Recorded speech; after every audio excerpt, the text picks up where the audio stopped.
All right, man, peace. So, brothers, at the culmination of the NCAA basketball tournament in 1982, freshman Michael Jordan squared off against freshman Patrick Ewing, and it ushered in a new era of basketball, both in the college ranks and, of course, later on in the professional ranks, because they both teamed up on the 1984 Olympic basketball team where they won the gold medal. Jordan declared for the NBA draft. Ewing did the year after that. And when Ewing decided to come out into the draft in 1985, it was probably the most ballyhooed draft in the entire history of the NBA, because the league was ushering in their new lottery process. And there was some quote-unquote conspiracy theories going around that the NBA was going to find a way for the New York Knicks to get the first pick in the first round so that they could draft Patrick Ewing. Because the consensus belief at the time was that the league wanted the Knicks to do well, to go along with Philadelphia and the Celtics and the Lakers. You know, a lot of their marquee franchises, the big cities.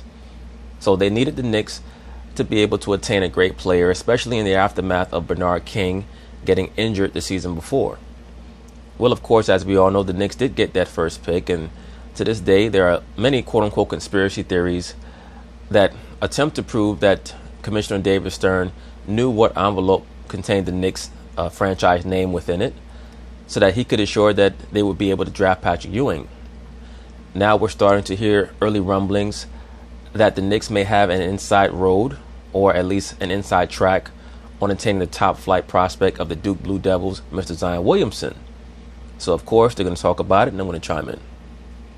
Zion Williamson and his Duke Blue Devils playing in Madison Square Garden last night after the game.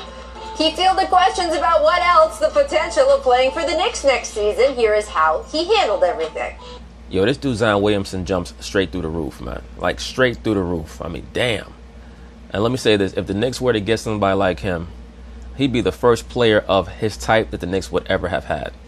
The Knicks have never had an explosive wing player, much less an explosive four, like he would most likely be playing. I mean, they've had great players, of course. The Walt Bellamy's, the Willis Reeds, the Walt Clyde Frazier's, the Earl of Pearl Monroe's, Bernard King's, Patrick Ewing's.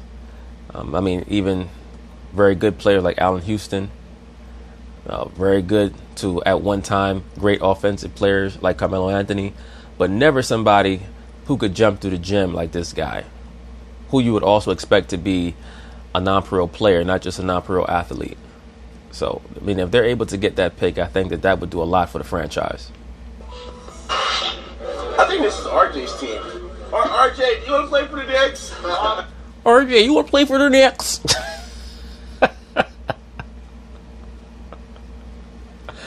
Oh, man. This dude's funny. I think this is RJ's team. RJ, you want to play for the Knicks? RJ, you want to play for the Knicks? You want to play for the Knicks? Hey, tell Becky to stop texting me. I told her it's over.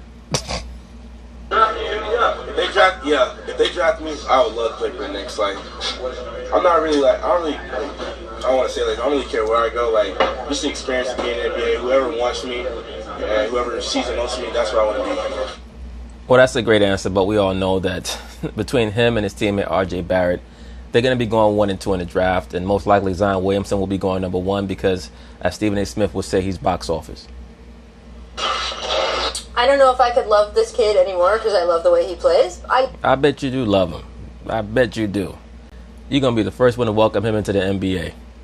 I love the way he answered this. I think it's fantastic. He's like NBA level already because he knows to push it off to somebody else. Make a joke. Make a joke. Make a joke. Put it off on someone else. And then give it the answer. He didn't say it was the mecca of basketball. That would have gotten him a gold star. Right, if you say that, that's part of NBA talk. He talk. wants to play there, perfect. Right.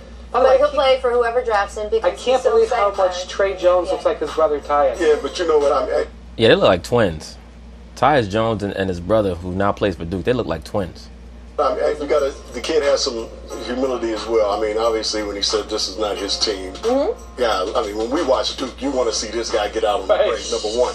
And then when he says, well, you know, anybody who would want me, there's 29, 30 teams in this league that would want you. 30. Yeah.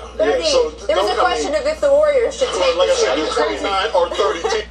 The interesting thing will be that once he does declare for the draft and he gets drafted, how the NBA will almost immediately write him into all the narratives And they've been doing this now for the last, I'd say, since Bird and Magic. I mean, really going all the way back to Wilt and Bill Russell, creating these narratives and these rivalries. When LeBron first came into the NBA, it was, how is LeBron going to fare against the other great wings in the league?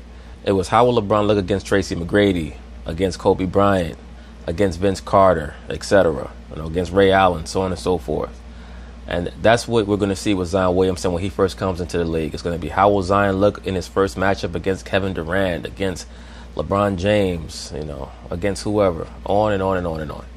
Teams in this league that would want you. So well, that's how they could get. It's not who wants you; it's obviously who drafts you.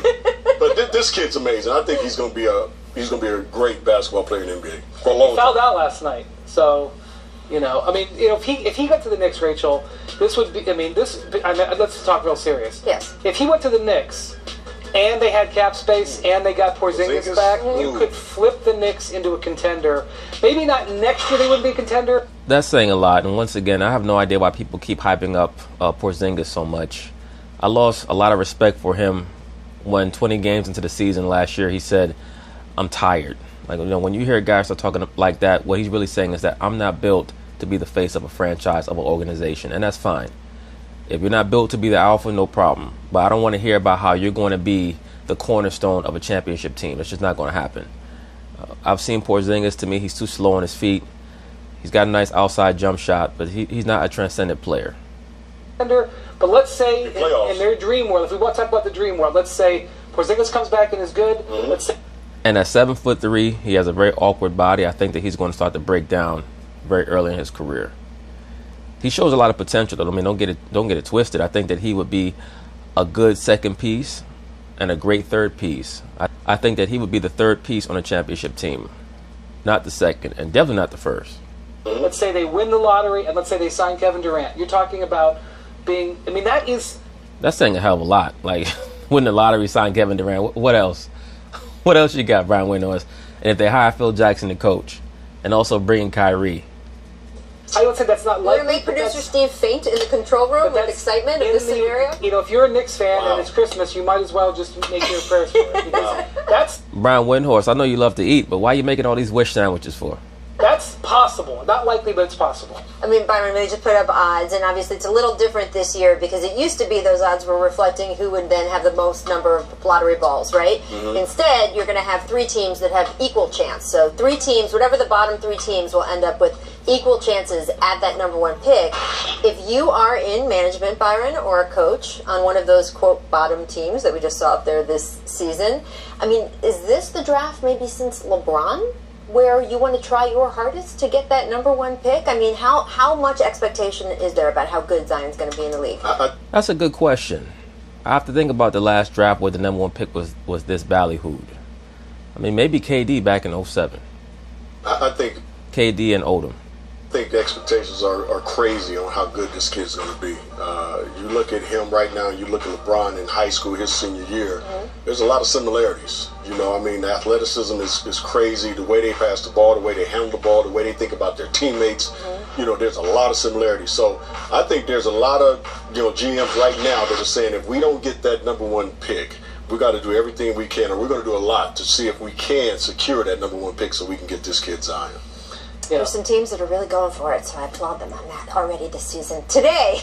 But anyway, that's basically it on that. The sky is definitely the limit for Mr. Zion Williamson. Hopefully he does not bump his head. But anyway, peace.